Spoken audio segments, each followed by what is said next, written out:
Hello बच्चों, let's see the question. कह रहा है कि what is the concentration of nitrate ions if equal volume of 0.1 molar AgNO3 and 0.1 molar NaCl are mixed. तो volume दोनों की इक्वल ली गई बेटा, तो वॉल्यूम हम मान लेते हैं कि VmL ली गई होगी, है ना। वॉल्यूम क्या मान लेते हैं कि हम VmL ली गई है। तो AgNO3 और NaCl को मैं अगर मिक्स करने जाऊंगा तो क्या बनेगा बेटा, मेरा AgCl बनेगा और साथ में NaNO3 का फॉर्मेशन होता है ना। यहाँ पे कह रहा है कि इसका कंसंट्रेशन कितनी है बेटा, 0.1 मोलर है। इसकी कंसंट्रेशन कितनी है, 0.1 मोलर है। ठीक है, तो नाइट्रेट आयन की कंसंट्रेशन बतानी बेटा, इस नाइट्रेट आयन की कंसंट्रेशन बतानी है ना, कितनी होगी। तो देखिए, इनिशियली वॉल्यूम हमारी कितनी है, हम क्या करेंगे बेटा, मिलीमोल्स निकाल लेते हैं ना। क्या निकाल लेते हैं, मिलीमोल्स निकाल लेते हैं। मोलरिटी क्या होती है, number of moles by volume. Volume अगर ml में हो तो मोल्स बेटा मेरे मिलीमोल्स आते हैं।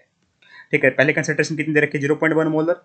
ठीक है, वॉल्यूम कितने V, 0.1 V आ जाएंगे नंबर ऑफ मिलीमोल्स AgNO3 के। सेम बेटा 0.1 V आ जाएंगे मेरे NaCl के। तो ये AgNO3 के नंबर ऑफ मिलीमोल्स हो गए।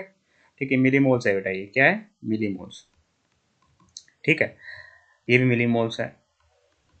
किसके है ये NaCl के है, ऊपर वाले AgNO3 के थे। तो कितने हैं, 0.1 V मिलीमोल्स, इसके भी 0.1 V मिलीमोल्स। ठीक है, तो जब दोनों आपस में रिएक्ट करेंगे तो पूरा खत्म हो जाएंगे, दोनों इक्वल कंसंट्रेशन में। तो ये क्या बनेगा, 0.1 V, ये भी 0.1 V बनेगा। तो हमें तो NaNO3 कंसंट्रेशन बतानी थी। तो मेरे पास नंबर ऑफ मिलीमोल्स कितने बनने बेटा NaNO3 के। ठीक है, किसकी बात करनी है हमें, तो नाइट्रेट आयन की कंसंट्रेशन की बात करनी है ना। तो 0.1 V आगे मेरे नंबर ऑफ मिलीमोल्स NaNO3 के। तो NaNO3 या फिर NO3 नेगेटिव बोल लो, तो मिलीमोल्स ऑफ NaNO3 कितने आए बेटा मेरे, ये आया है 0.1 V। तो ये तो मिलीमोल्स आया है, मुझे क्या निकालना है, कंसंट्रेशन निकालनी है। तो मोलरिटी क्या होती है, number of moles by volume. अगर ये मिलीमोल्स रख दूंगा बेटा, अगर मेरी वॉल्यूम ml में होगी। अब वॉल्यूम एक्चुअल में कितनी होगी बेटा, वॉल्यूम तो दोनों मिक्स हो गए अब। तो वॉल्यूम एक की कितनी थी V, दोनों की मिला देंगे तो वॉल्यूम टोटल कितनी होगी, 2VmL होगी, है ना। तो कंसंट्रेशन हमें निकाल लिया। मोलरिटी क्या होती है, कंसंट्रेशन ही होती है बेटा।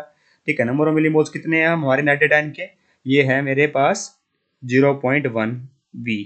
ठीक है, वॉल्यूम कितनी टोटल, 2V, है ना। तो V से V कैंसिल आउट हो गया। तो ये क्या कितना आ गया मेरा, ये आ गया मेरा 1/20। 1/20 किस में आएगा बेटा मेरे, ये मोलरिटी है तो 1/20 मोलर। ठीक है, तो 1/20 कितना होता है बेटा, सोल्व करने में देख लेते हैं। ये आता है मेरा 1/20 होता है मेरा 0.05 molar.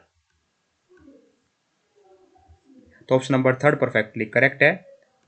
I hope you got the answer. Thank you so much.